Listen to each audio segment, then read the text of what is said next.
देखिए 10th class का 817 HN code का हमारे पास पेपर आया है 10th क्लास यूपी बोर्ड का। तो इतना आसान पेपर है और हालांकि मैं क्या कहूँगा ये तो आप ही कहेंगे अगर आपने पढ़ाई की होगी थोड़ी बहुत। तो मैंने जैसा कहा था बिल्कुल वैसा ही हुआ है। इसमें तो भाई पेपर ने कमाल ही कर दिया, पूरा गर्दा उड़ा दिया होगा बच्चों ने इसमें। और देखिए ज़्यादा बात नहीं करते हैं, आंसर चेक करिए अपना। देखिए पूरा आंसर पैसेज तो नहीं पढ़ूंगा मैं, अपना क्वेश्चन चेक करिए पहले।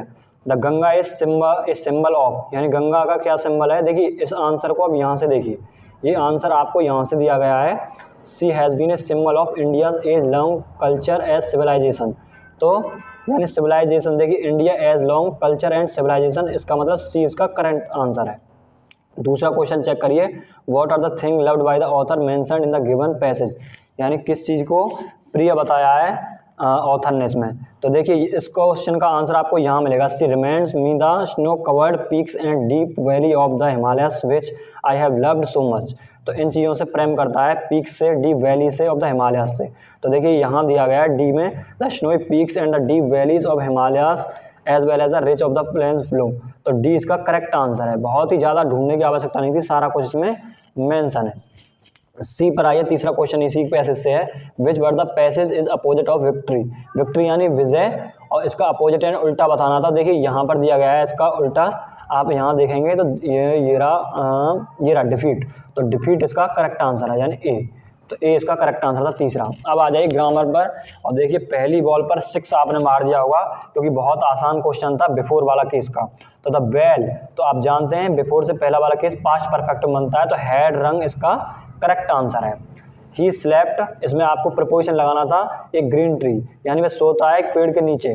तो नीचे के लिए अंडर का यूज होता है। आपको बहुत आसानी से इसको कराए होंगे, हूबहू यही क्वेश्चन मैंने आपको कराए थे। जिन्होंने ऑनलाइन क्लास ली होगी उनको, सॉरी ऑफलाइन जो क्लास ली होगी उन्हें पता होगा।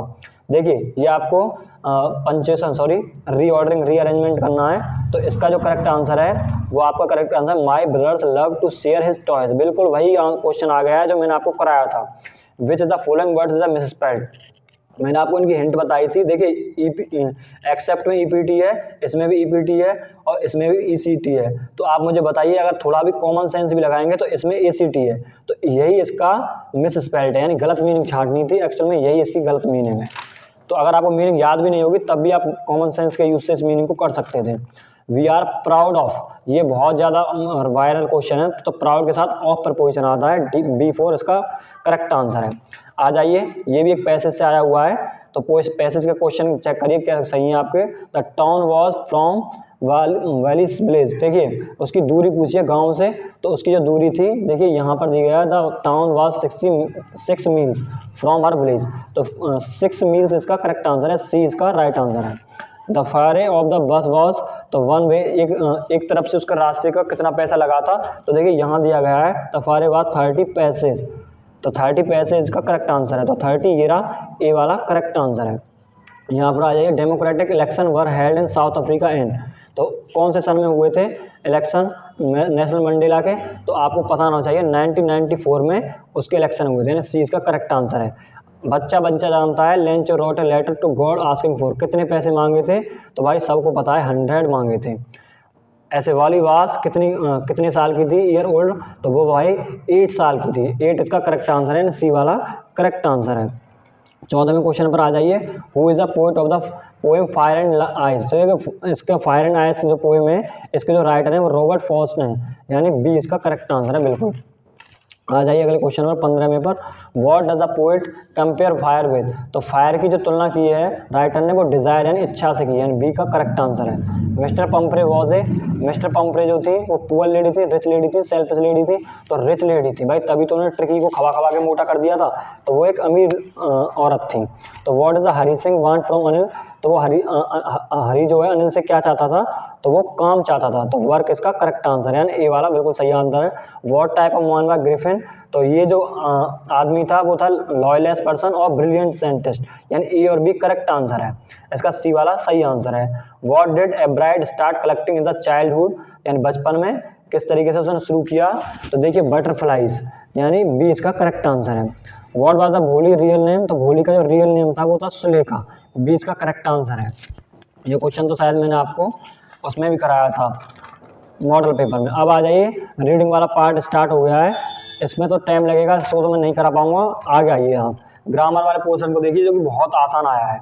माई brother said to me where are you going, past interrogative sentence है तो बहुत आसानी से बन जाएगा। My brother asked me, reporting verb asked में चेंज हो जाएगी, कॉमा के स्थान पर खुद वेयर आ जाएगा।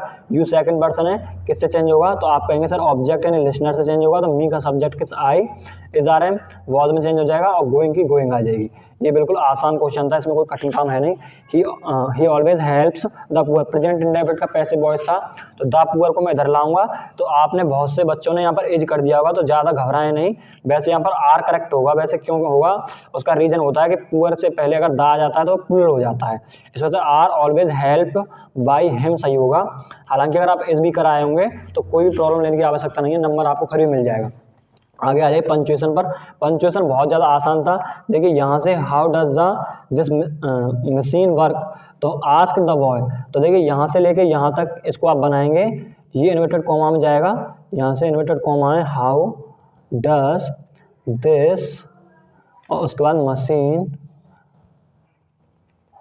और उसके बाद वर्क।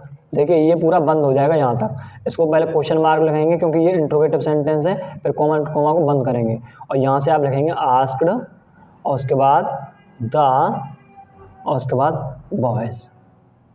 देखिए इस तरीके से अगर ये आपने सेंटेंस बनाया होगा तो आपका जो क्वेश्चन होगा वो बिल्कुल करेक्ट होगा।